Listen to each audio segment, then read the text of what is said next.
how did humans acquire the power to transform the planet like this? Looking at the Earth at night reveals to us just how successful we've been in harnessing and manipulating energy and how important it is to our existence.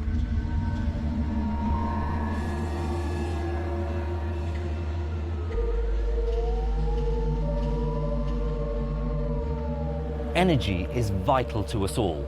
We use it to build the structures that surround and protect us. We use it to power our transport and light our homes. And even more crucially, energy is essential for life itself. Without the energy we get from the food we eat, we die. But what exactly is energy, and what makes it so useful to us?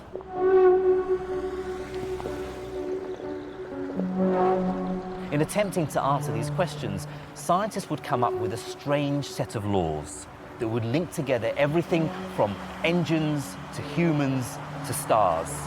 It turns out that energy, so crucial to our daily lives, also helps us make sense of the entire universe.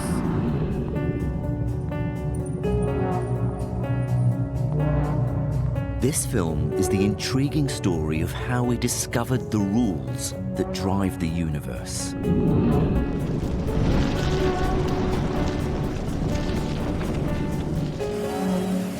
It's the story of how we realized that all forms of energy are destined to degrade and fall apart.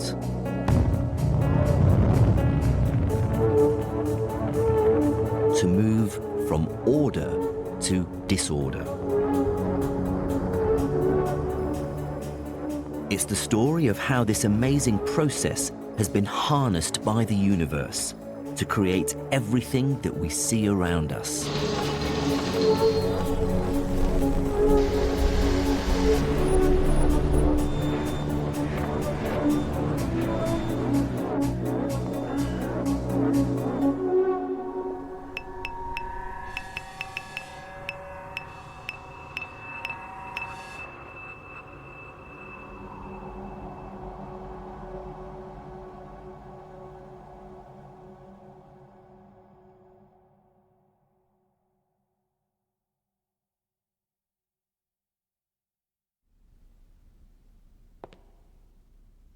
Over the course of human history, we've come up with all sorts of different ways of extracting energy from our environment.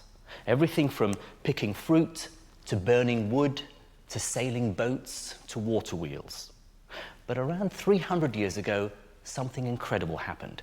Humans developed machines that were capable of processing extraordinary amounts of energy to carry out previously unimaginable tasks. Now, this happened thanks to many people and for many different reasons, but I'd like to begin this story with one of the most intriguing characters in the history of science, one of the first to attempt to understand energy.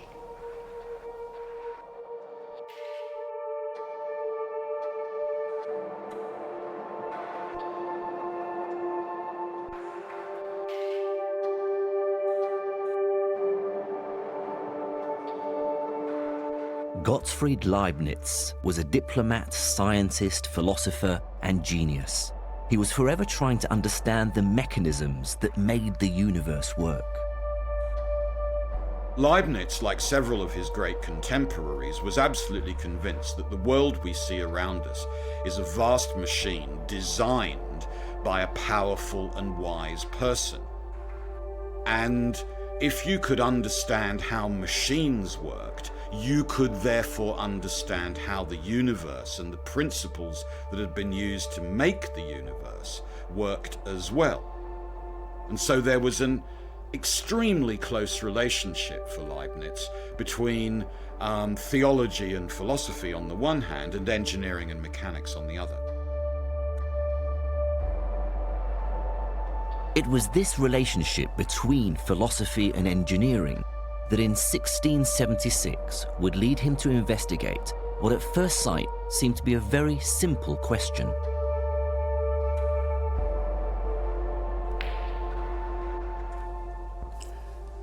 What happens when objects collide?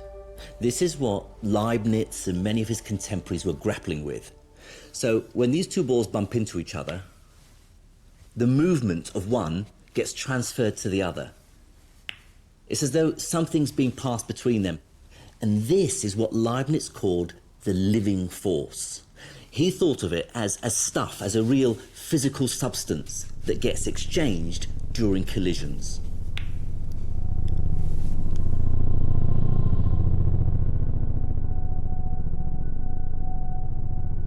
Leibniz argued that the world is a living machine, and that inside the machine there is a quantity of living force put there by God at the creation that will stay the same forever.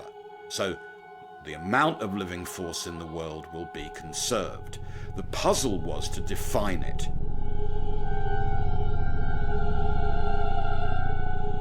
Leibniz would soon find a simple mathematical way to describe the living force, but he would also see something else. He realized that in gunpowder, fire, and steam, his living force was being released in violent and powerful ways.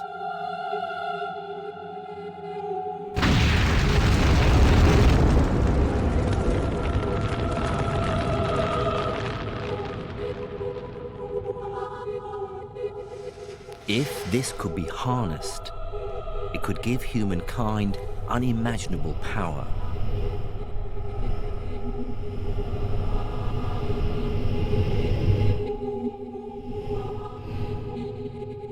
Leibniz would soon become fascinated with ways of capturing the living force.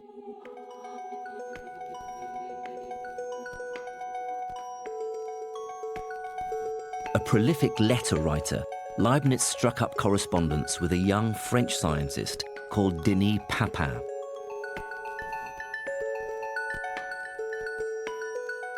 As they corresponded, Leibniz and Papin realized the living force released in certain situations could indeed be harnessed.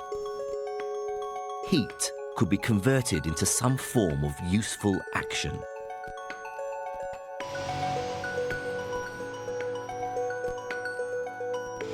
But how far could this idea be taken?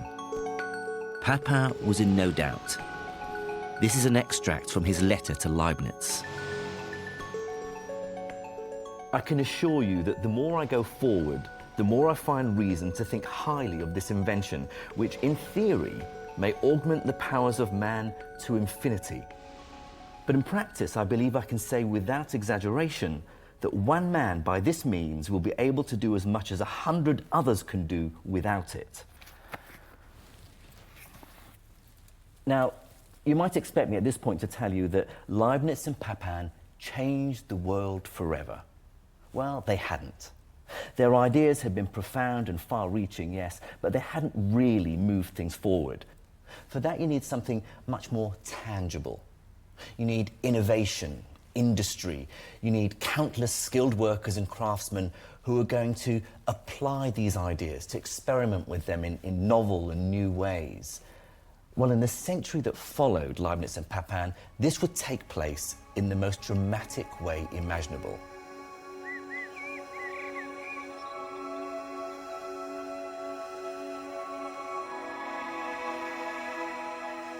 A 150 years after Leibniz and Papin's discussions, the living force had been harnessed in spectacular ways. The machines they dreamed of had become a reality. Steam engines were now the cutting edge of 19th century technology.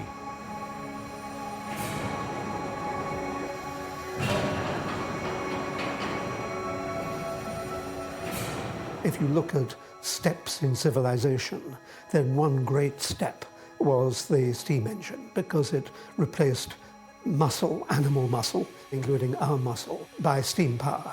And the steam power was effectively limitless and hugely important to doing almost unimaginable things.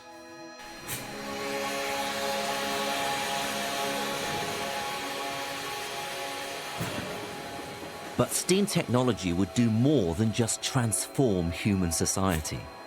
It would uncover the truth about what Leibniz had called the living force and reveal new insights about the workings of our universe.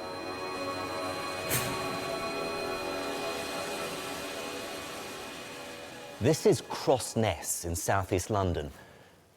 It's an incredible industrial cathedral and home to some of the most impressive Victorian steam engines ever built.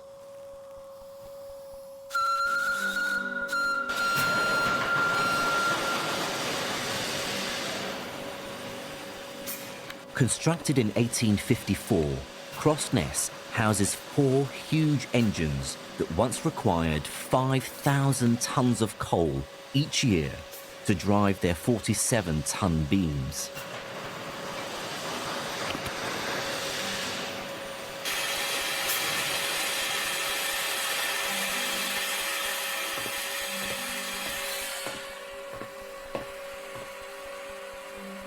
Everything about this place seems to have been built to impress. From the lavish ironwork, the grand pillars like something out of a Greek or Roman temple. It's the sort of effort you'd think would have been lavished on a luxury ocean liner for the rich and famous. And yet this place was built to process sewage. Although only a few workers and engineers would have seen the insides of this place, steam had become such a vital part of British power and economic prosperity that it was afforded almost religious respect.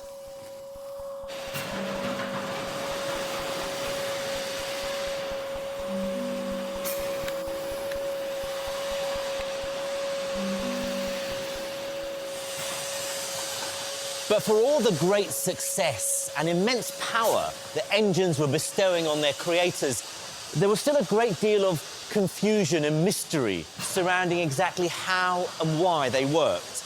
In particular, questions like how efficient could they be made? Were there limits to their power? Ultimately, people wanted to know just what might it be possible to achieve with steam.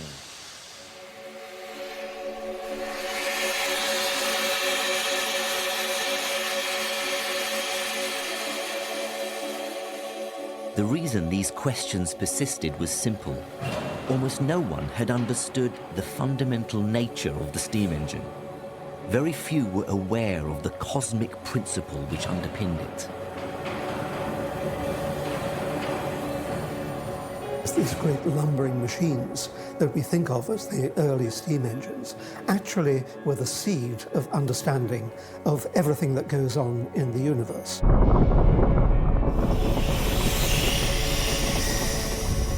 As unlikely as it sounds, steam engines held within them the secrets of the cosmos.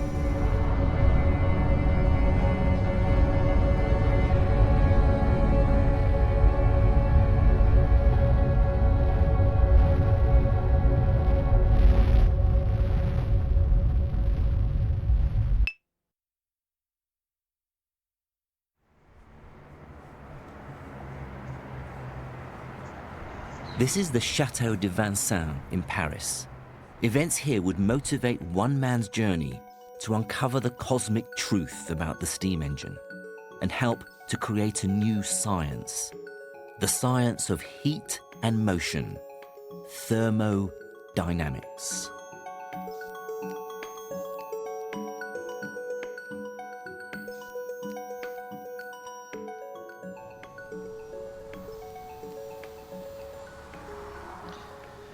In March 1814, during the Napoleonic Wars, when Napoleon and his armies were fighting elsewhere, Paris itself came under sustained attack from the combined forces of Russia, Prussia, and Austria.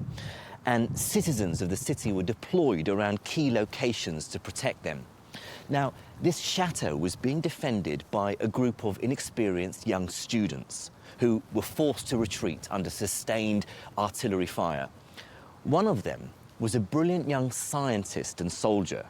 His name was Nicolas Léonard Sadi Carnot, and the humiliation he felt personally would drive him and motivate him to uncover a profound insight into how all engines work.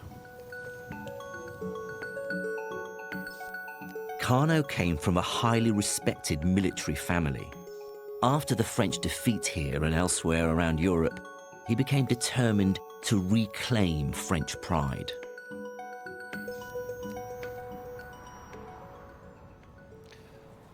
What really bothered Carnot was the technological superiority that France's enemies seemed to possess. And Britain in particular had this huge advantage, both militarily and economically, because of its mastery of steam power. So Carnot vowed to really try and understand how steam engines work and use that knowledge for the benefit of France. He says absolutely explicitly that if you could take away steam engines from Britain, then the British Empire would collapse. And he's writing in the wake of French military defeat, and he proposes to analyse, literally, the source of British power by analysing the way in which fire and heat engines work. Living on half pay with his brother Hippolyte in a small apartment in Paris, in 1824, Carnot wrote the now legendary Reflections on the Motive Power of Fire. In just under 60 pages, he developed and abstracted the fundamental way in which all heat engines work. Carnot saw that all heat engines comprised of a hot source in cooler surroundings. Now, Carnot believed that heat was some kind of substance that would flow like water from the hot to the cool. And just like water falling from a height, the flow of heat could be tapped to do useful work.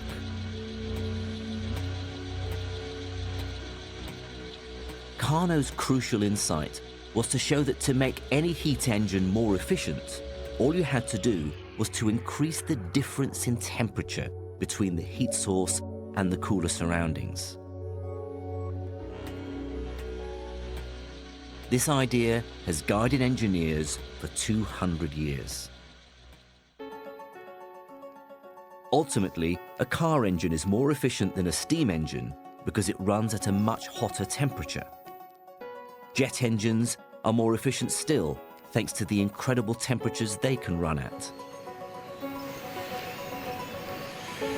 Carnot had revealed that heat engines weren't just a clever invention. They were tapping into a deeper property of nature. They were exploiting the flow of energy between hot and cold.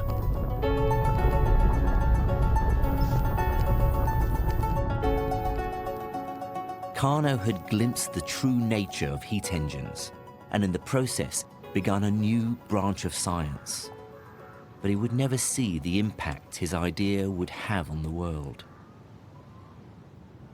In 1832, a cholera epidemic spread through Paris. It was so severe it would kill almost 19,000 people. Now, back then there was no real scientific understanding of how the disease spread, so it must have been terrifying. Carnot, undaunted by the risks, decided to study and document the spread of the disease. But unfortunately, he contracted it himself and was dead a day later. He was just 36 years old. A lot of his precious scientific papers were burnt to stop the spread of contagion, and his ideas fell into temporary obscurity. It seems the world wasn't quite ready for Carnot.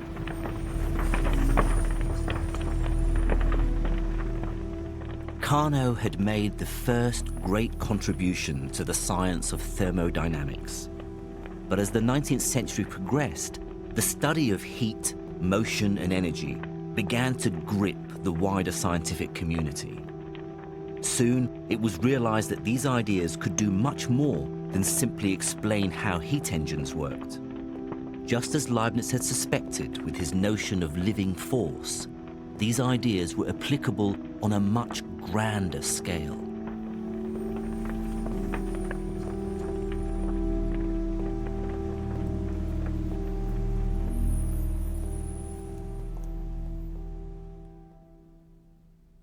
By the mid-19th century, scientists and engineers had worked out very precisely how different forms of energy relate to each other.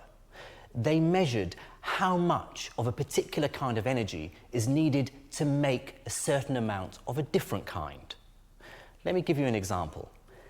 The amount of energy needed to heat 30 millilitres of water by 1 degree centigrade is the same as the amount of energy needed to lift this 12.5 kilogram weight by 1 metre.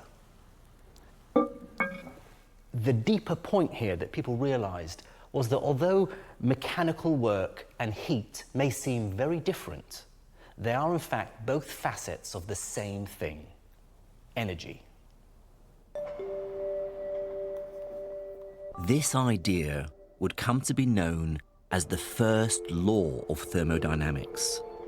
The first law reveals that energy is never created or destroyed. It just changes from one form to another. 19th century scientists realized this meant the total energy of the entire universe is actually fixed. Amazingly, there's a set amount of energy that just changes into many different forms. So, in a steam engine, energy isn't created. It's just changed from heat into mechanical work.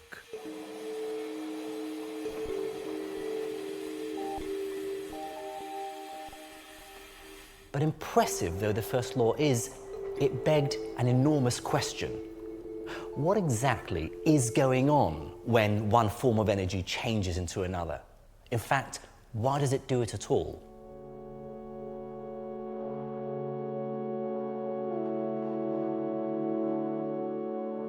The answer would in part be found by German scientist Rudolf Clausius, and it would form the basis of what would become known as the second law of thermodynamics.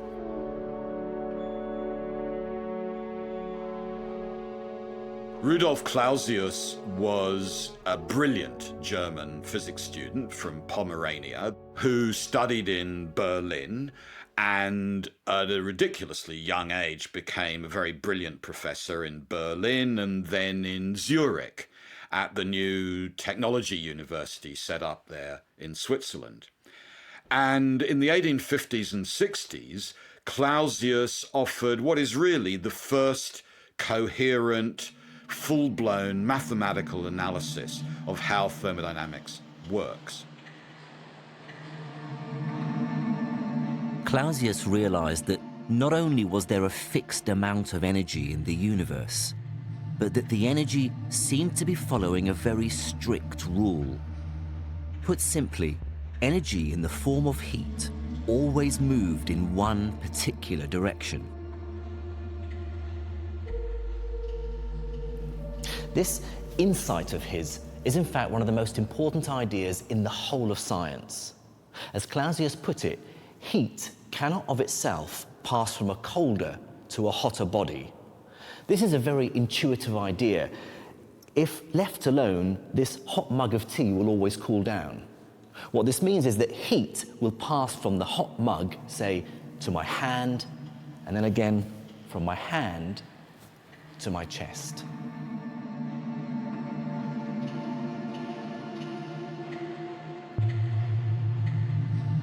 This might seem completely obvious, but it was a crucial insight. The flow of heat was a one-way process that seemed to be built very fundamentally into the workings of the entire universe. Of course, objects can get hotter, but you always need to do something to them to make this happen. Left alone, energy seems to always go from being concentrated to being dispersed.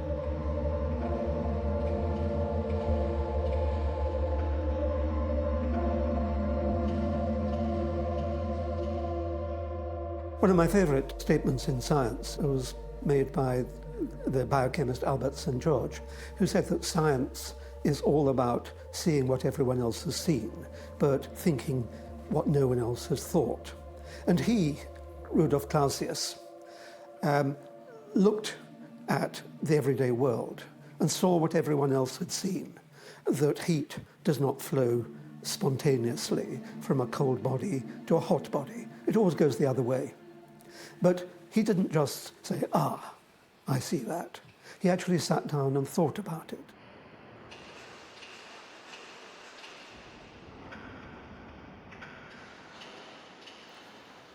Clausius brought together all these ideas about how energy is transferred and put them into mathematical context. It can be summarized by this equation.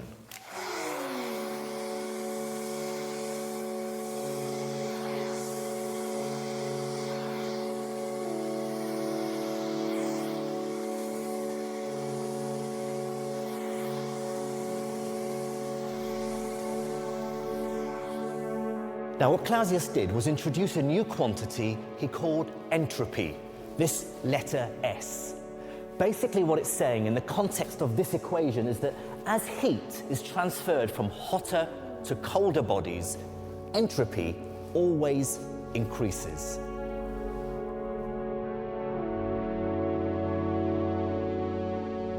Entropy seemed to be a measure of how heat dissipates or spreads out.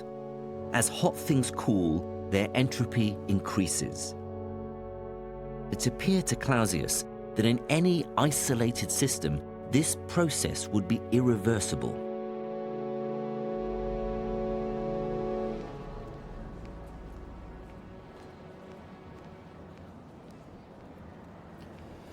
Clausius was so confident about his mathematics that he figured out that this irreversible process was going on out there in the wider cosmos. He speculated that the entropy of the entire universe had to be increasing towards a maximum, and that there was nothing we could do to avoid this. This idea became known as the second law of thermodynamics, and it turned out to be stranger and more beautiful, more universal than anything Clausius could have imagined.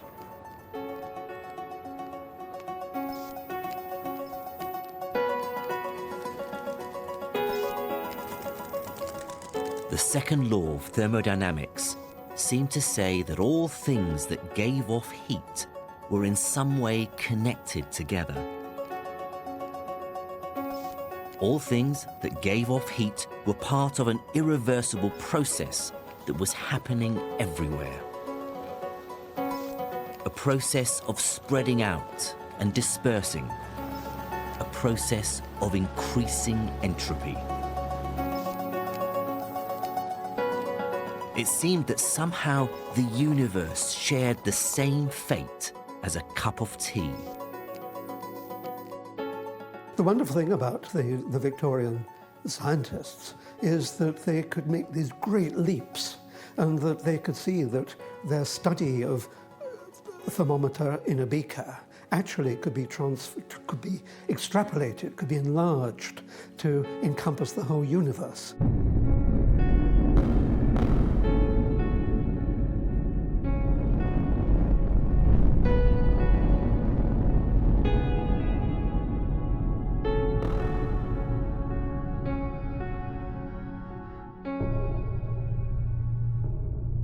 Despite the successes of thermodynamics, in the middle of the 19th century, there was great debate and confusion about the subject. What exactly was this strange thing called entropy? And why was it always increasing? Answering this question would take an incredible intellectual leap, but it would end up revealing the truth about energy and the many forms of order and disorder we see in the universe around us. Many scientists would tackle the mysterious concept of entropy, but one more than any other would shed light on the truth. He'd show what entropy really was and why, over time, it always must increase. His name was Ludwig Boltzmann, and he was one of science's true revolutionaries.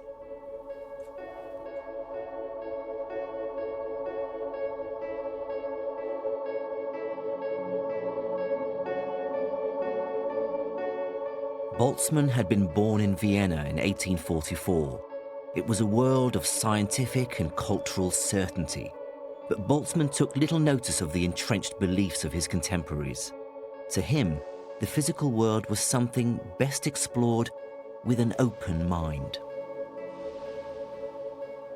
Boltzmann wasn't your stereotypical scientist. In fact, he had the kind of temperament that most people might associate with great artists.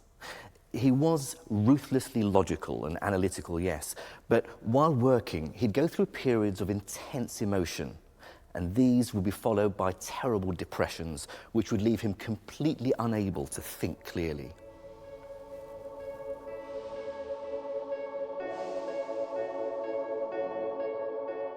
He had terrible sort of mental crises and breakdowns in which he really thought that the world was coming apart at the seams.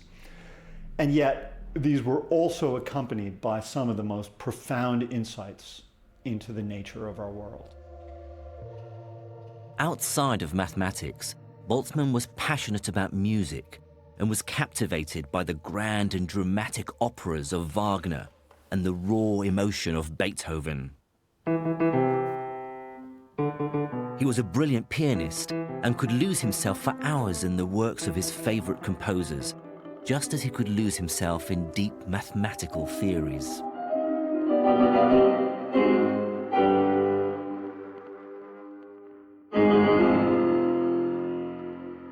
Boltzmann was a scientist guided by his emotions and instinct, and also by his belief in the ability of mathematics to unlock the secrets of nature.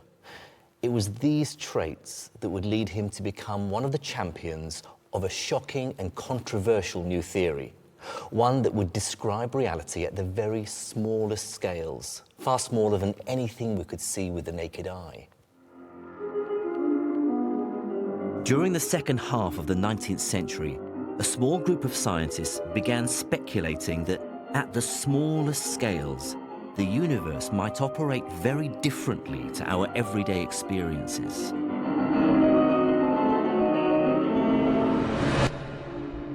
If you could look close enough, it seemed possible that the universe might be made of tiny, hard particles in constant motion.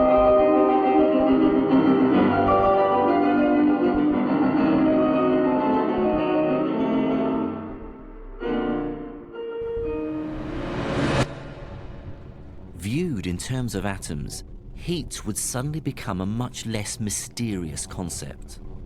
Boltzmann and others saw that if an object was hot, it simply meant that its atoms were moving about more rapidly. Viewing the world as atoms seemed to be an immensely powerful idea. But this picture of the universe had one seemingly insurmountable problem. How could trillions and trillions of atoms, even in a tiny volume of gas, ever be studied? How could we come up with mathematical equations to describe all of this? After all, atoms are constantly bumping into each other, changing direction, changing speed, and there are just so many of them. It seemed almost an impossible problem. But then Boltzmann saw there was a way.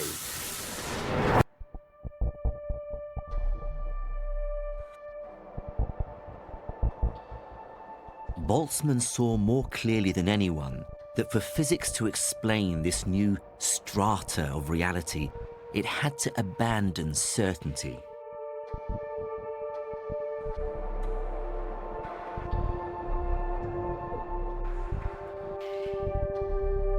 Instead of trying to understand and measure the exact movements of each individual atom, Boltzmann saw you could build working theories simply by using the probability that atoms will be traveling at certain speeds and in certain directions.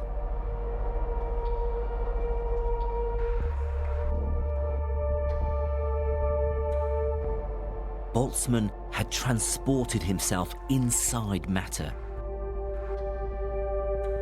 He'd imagined a world beneath our everyday reality and found a mathematics to describe it. It would be here, at this scale, that Boltzmann would one day manage to unlock energy's deepest secret, despite the widespread hostility to his theories.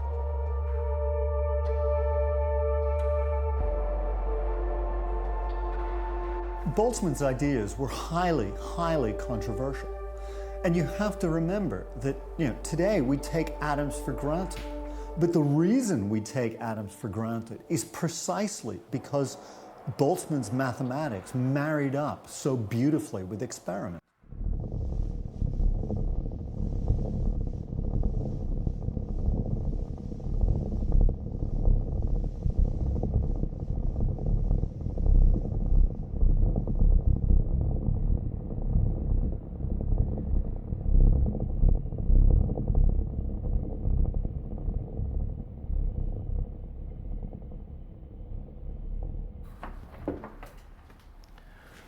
One of the most surprising aspects of this story is that many of Boltzmann's contemporaries viewed his ideas about atoms with intense hostility. Today, the existence of atoms, the idea that all matter is composed of tiny particles, is something we accept without question. But back in Boltzmann's time, there were notable, eminent physicists who just didn't buy it. Why would they? No one had ever seen an atom, and probably no one ever would. How could these particles be considered as real?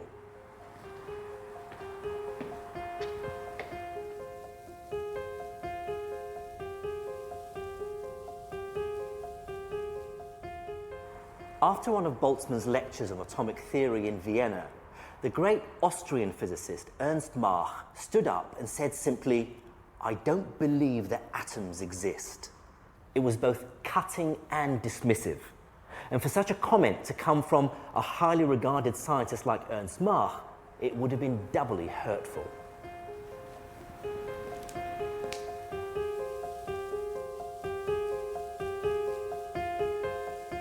They argued that no, atoms don't exist. They're names, labels, convenient fictions, calculating devices. They don't really exist. We can't observe them. No one's ever seen one.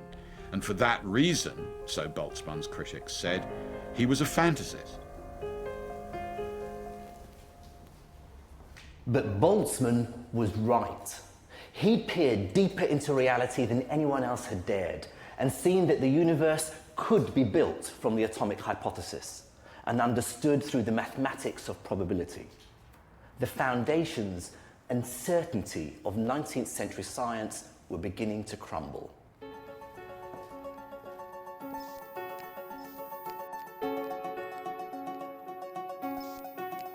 As Boltzmann stared into his brave new world of atoms, he began to realize his new vision of the universe contained within it an explanation to one of the biggest mysteries in science. Boltzmann saw that atoms could reveal why the second law of thermodynamics was true, why nature was engaged in an irreversible process. Atoms had the power to reveal what entropy really was, and why it must always increase.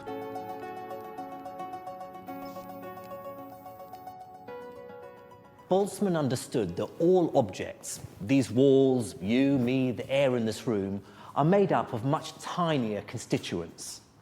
Basically, everything we see is an assembly of trillions and trillions of atoms and molecules. And this was the key to his insight about entropy and the second law.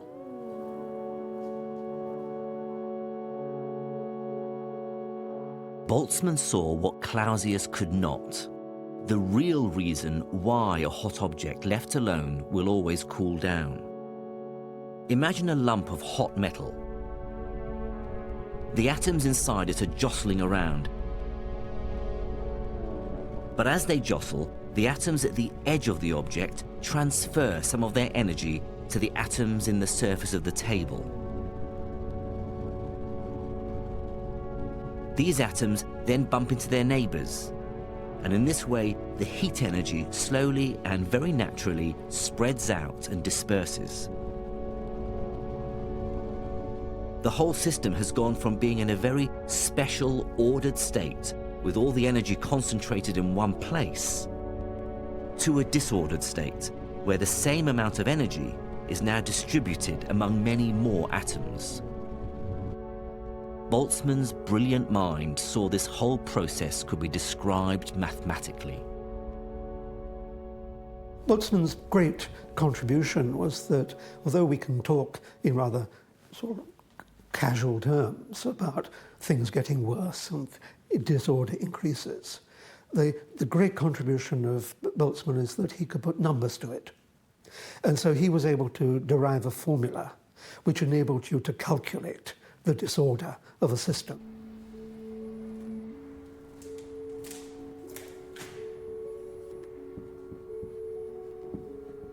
This is Boltzmann's famous equation. It will be his enduring contribution to science. So much so, it was engraved on his tombstone in Vienna.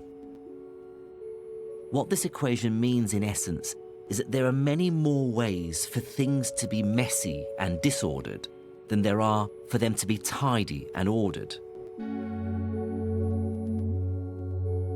That's why, left to itself, the universe will always get messier.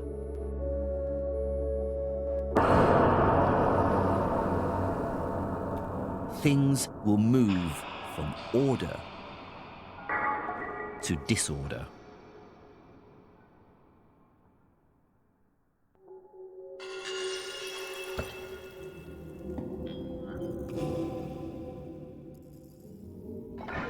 It's a law that applies to everything, from a drop jug to a burning star, a hot cup of tea to the products that we consume every day.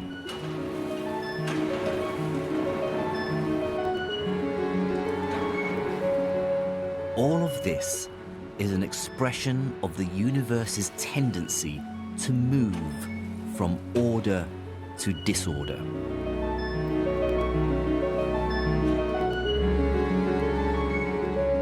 Disorder is the fate of everything.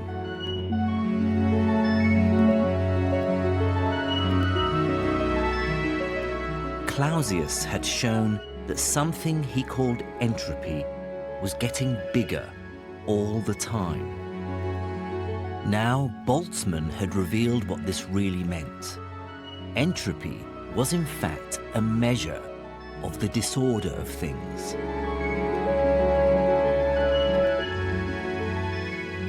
Energy is crumbling away. It's crumbling away now as we speak. So the second law is all about entropy increasing, which is just a technical way of saying that things get worse.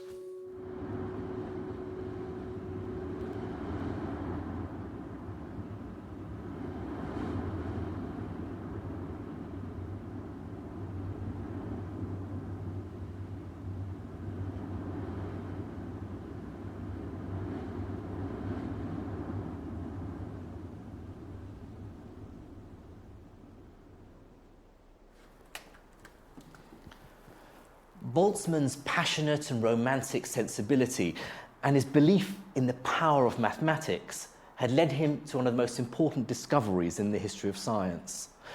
But those very same intense emotions had a dark and ultimately self-destructive side.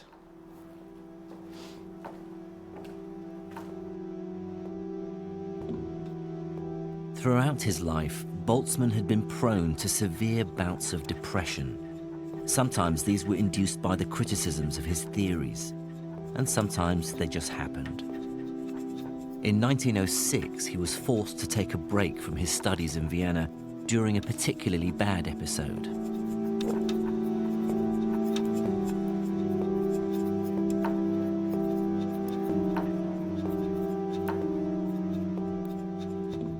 In September 1906, Boltzmann and his family were on holiday in Duino, near Trieste in Italy.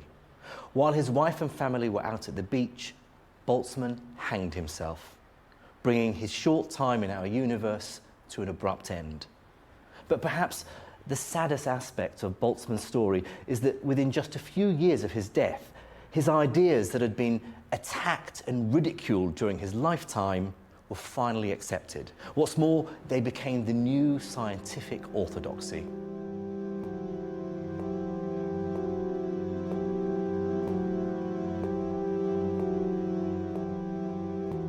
In the end, there is no escaping entropy. It's the ultimate move from order to decay and disorder that rules us all.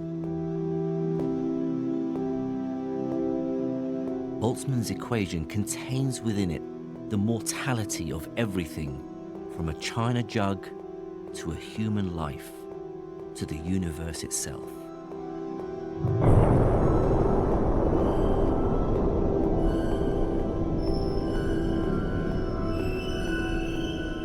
The process of change and degradation is unavoidable.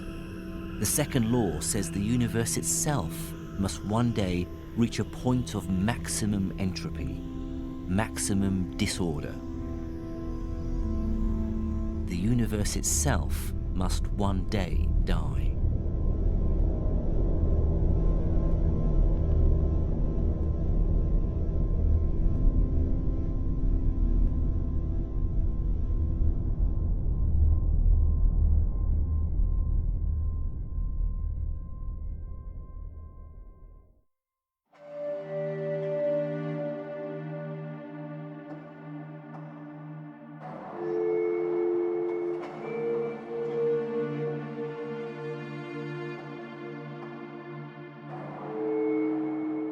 If everything degrades, if everything becomes disordered, you might be wondering how it is that we exist. How exactly did the universe manage to create the exquisite complexity and structure of life on Earth? Contrary to what you might think, it's precisely because of the second law that all this exists. The great disordering of the cosmos gives rise to its complexity.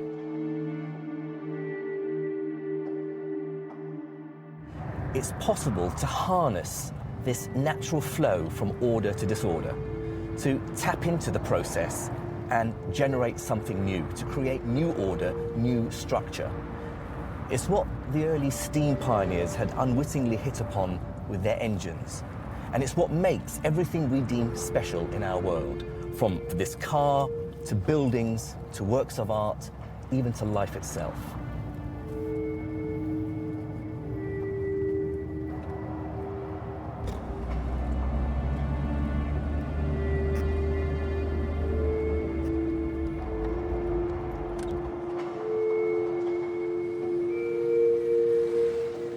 The engine of my car, like all engines, is designed to exploit the second law.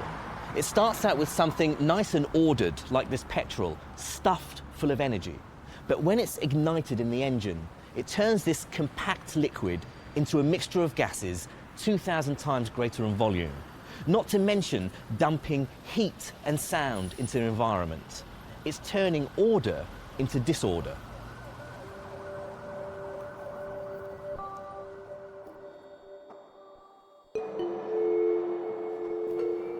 What's so spectacularly clever about my car is that it can harness that dissipating energy. It can siphon off a small bit of it and use it for a more ordered process, like driving the pistons which turn the wheels. That's what engines do. They tap into that flow from order to disorder and do something useful.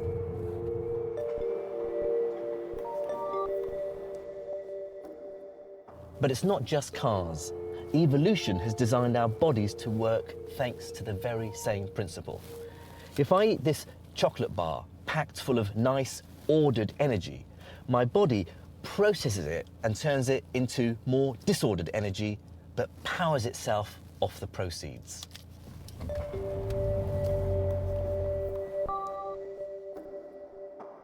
Both cars and humans power themselves by tapping into the great cosmic flow from order to disorder. Although overall the world is falling apart in disorder, it's doing it in a seriously interesting way. It's like a waterfall that is rushing down, but the waterfall throws up a spray of structure, and that spray of structure might be you or me or a daffodil or whatever. So you can see that the unwinding of the universe, this collapse into disorder, can in fact be constructive.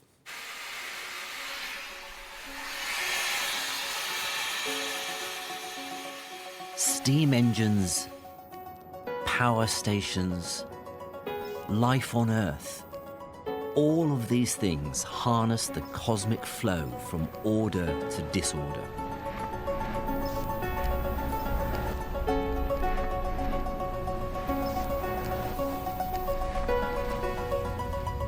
The reason the Earth now looks the way it does is because we've learnt to harness the disintegrating energy of the universe to maintain and improve our small pocket of order. But as humankind has evolved, we've had to find new pieces of concentrated energy we can break down to drive the ever more demanding construction of our technologies, our cities, and our society. From food to wood to fossil fuels, over human history we've discovered ever more concentrated forms of energy to unlock in order to flourish.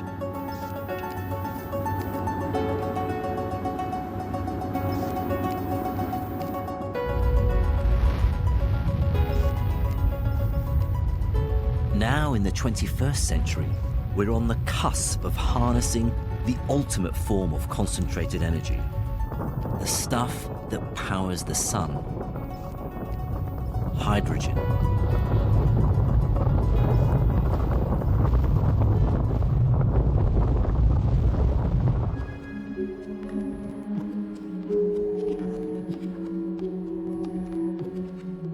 This is the Culham Centre for Fusion Energy in Oxford. And at this facility, they're attempting to recreate a star here on Earth. But as you might imagine, creating and containing a small star is not an easy process.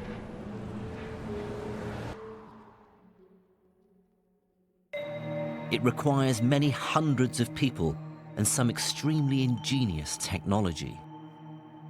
This machine is called a tokamak, and it's designed to extract an ancient type of highly concentrated energy, the ordered energy of hydrogen atoms.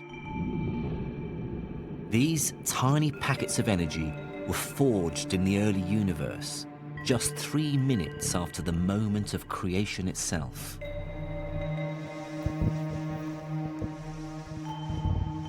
Now, using the tokamak, we can extract the concentrated energy contained in these atoms by fusing them together.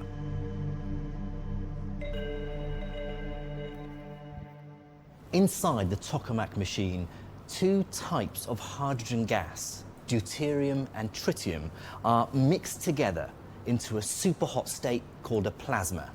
Now, when running, this plasma can reach the incredible temperature of 150 million degrees.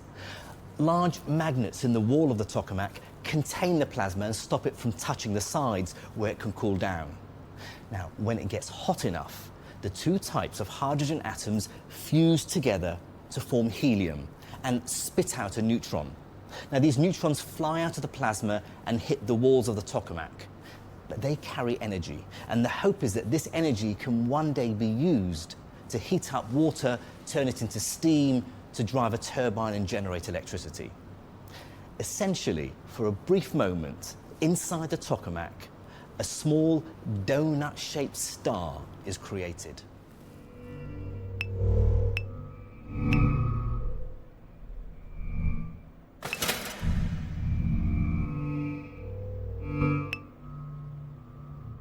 The problem is, it's extremely difficult to sustain the fusion reaction for long enough to harvest the energy from it. And that's what the scientists at Culham are working to perfect. It's a sort of boundary between physics and engineering. How do we hold on to this very, very hot thing, which is the plasma, and how do we optimize the way the performance of this plasma? So what we really want is that the particles stay in there for as long as it's all possible to maximize their chance of hitting each other. We are trying to push this to the limits with what we have available in this machine. And whatever we can learn to understand this plasma better will also allow us to design a better machine in the future. You can see although it happens several times a day. Oh, here we go. So the scientists here they all gather around the screens. Ah, okay, it's about to come on.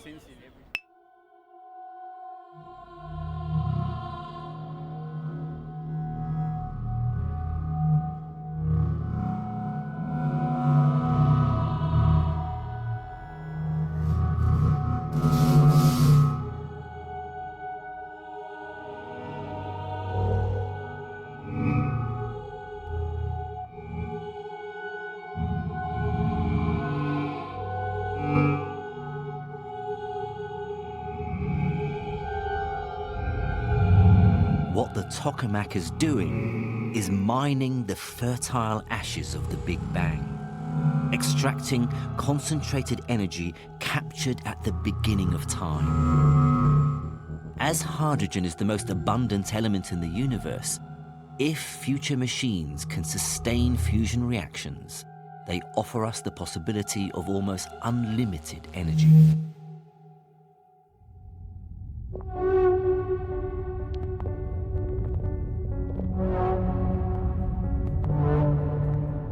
From a science that began as the byproduct of questions about steam engines, thermodynamics has had a staggering impact on all our lives.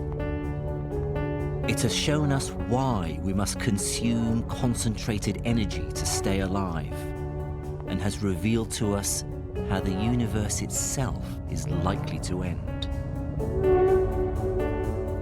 Looking at the Earth at night reveals how one seemingly simple idea transformed the planet.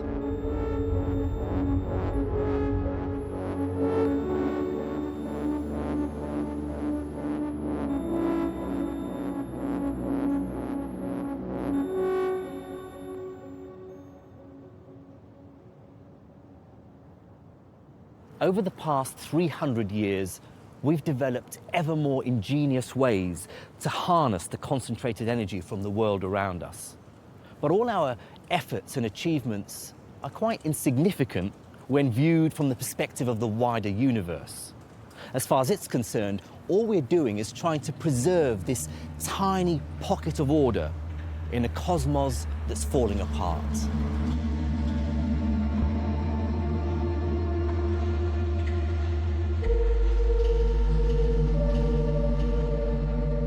Although we can never escape our ultimate fate, the laws of physics have allowed us this brief, beautiful, creative moment in the great cosmic unwinding.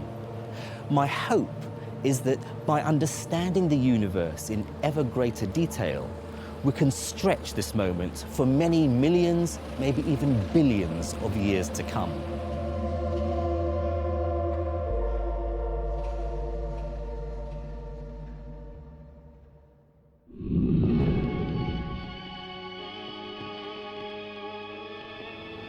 The concept of information is a very strange one. It's actually a very difficult idea to get your head round. But in the journey to try and understand it, scientists would discover that information is actually a fundamental part of our universe.